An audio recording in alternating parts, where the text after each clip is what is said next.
You need to change the wiring of your brain by focusing first on what is good, what I'm grateful for. You cannot be grateful and be scared at the same time.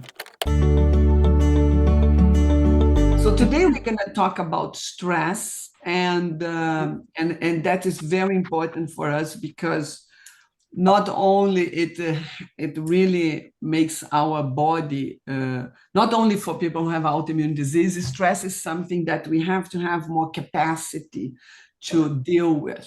It's stress. You will never have a life that you do not have stress, because stress is part of our life. It's things don't work properly, people don't respond in the best way, something happened, it's not what you expect, and stress will always happen. And our brain is trained to be always looking and alert for survival. It's always doing that. So it's always going to see what's not working. That is something that also, remember when I put the guidelines for a partnership, also for to work with a partner, is to what are you grateful today? It's a very good way to start when you do accountability, to start with first this question before any practice. What are you grateful today? Because the brain will always go to first what is wrong. What is wrong? What is not working? What the hell is this and that? So it will always go there because that is the default mode. So you need to change the wiring of your brain by focusing first on what is good, what I'm grateful for. You cannot be grateful and be scared at the same time. It doesn't work, because grateful, when you have gratitude, it changes. Appreciation changes your inner way of feeling, and that helps to reduce the fear. It helps to reduce the fight or flight response on your body. So, and stress is something also very relative. Something that can be very stressful for me might not be stressful for you, and something might be very stressful for you might not be anything at all. Something simple as an email can be something that can cause a lot of stress, but also we will have things that will definitely cause stress in the body. And don't believe that your body gets stressed when something very huge happens. But during the day, your body goes into stress, fight or flight, and go back to normal, and fight or flight, and back to normal, fight or flight, and back to normal. But we have, like I give the example, the day I was walking in my neighborhood, and a person was coming with a little dog on a leash. But when the dog was coming closer to me, it came to bark, and blah, blah, blah, blah, and my stomach contracted, and I'm like, whoa. Well, and then, she went on and I went on in my walking, and I have to feel that, perceive how the body immediately respond to that. And that is correct, because it cannot wait for you to think, is this dog barking or is this dog biting? You have to immediately, the body has to do what? Shut down digestion. That's why the stomach contract immediately. And because I'm very present, I immediately could feel everything in the body. And then as I was walking, I said, okay, nothing is happening. I'm telling you, nothing is happening. And I'm connecting with the body and opening up and softening. So the same day, when I'm finishing my hiking, another dog is coming. And of course, I'm observing. And I'm already saying, nothing is happening, nothing is happening. So the body would not contract just because another dog is coming. And it didn't. And the dog also didn't bark. But if it barked or come closer to me, it would again react. The most important is not that you react and tight. That is a normal response in the body.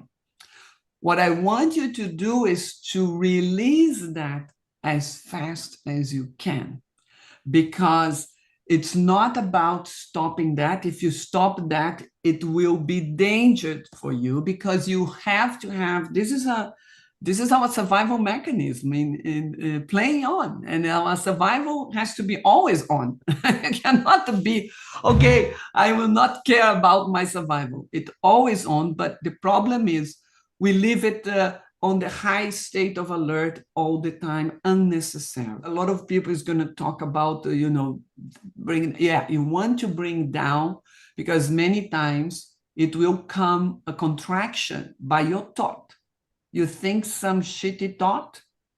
I'm sorry to say it this way, but it's like, I like to be very real. It will react, your body is going to react because your subconscious mind does not know, is this reality? Is that I'm imagining, or is this really happening?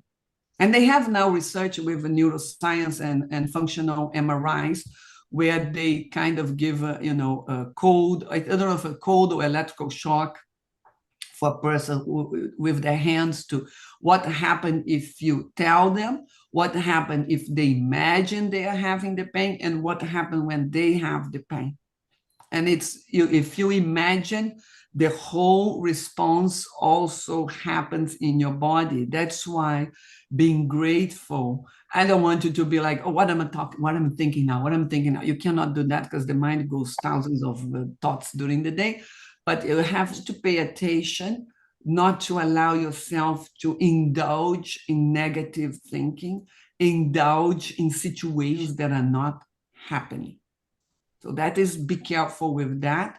If you catch yourself, change that and use the antidote. Antidote is you go right into the opposite of whatever it is that you're afraid, or whatever it is that you're thinking. And remember and tell yourself, nothing is happening right now.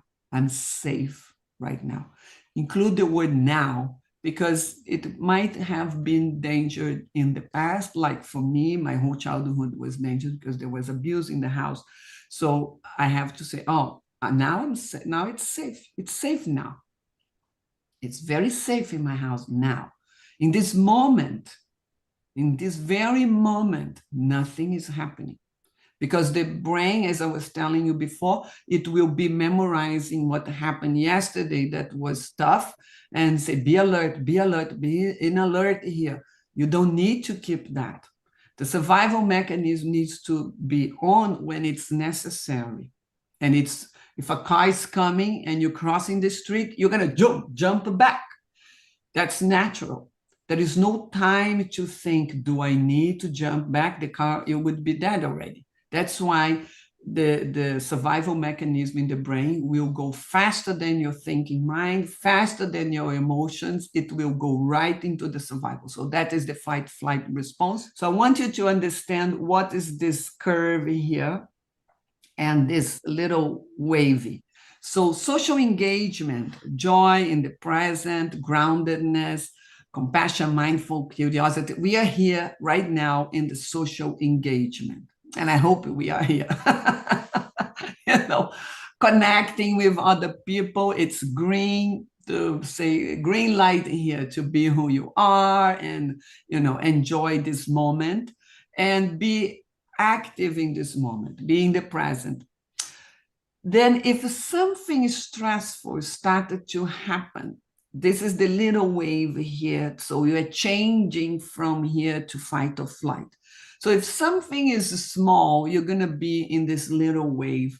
But as this, curve is started to go up, this orange, red-orange band here is the fight or flight, means you begin to have a little bit of fear, you begin a little bit of anxious, you started to be worried, you can have irritation, anger, and frustration. And this, we call this, is getting more and more active. If the threat becomes much stronger, something really bad happens, then you go into the freeze response. Like could be if the dog, instead of just bark, so when the dog barked, I went very quick into this because the body reacted very quickly. It was not something that was going on slowly. But the dog didn't do anything. The owner pulled the leash and went on, apologized and went on. So then I go what? I don't go into freeze. Should be another one here. So I went down into deactivation. But if something worse happened, then we go into we can go in freeze response. And normally this happens when we have, for example, dissociation, shame, depression, shut down, detached, when we disconnect from the present moment. And sometimes this can be like very deep, like dissociation. I have had that. Or sometimes you just disconnect. You are here, but you disconnect. Your mind goes somewhere else, and you're not really pay attention here.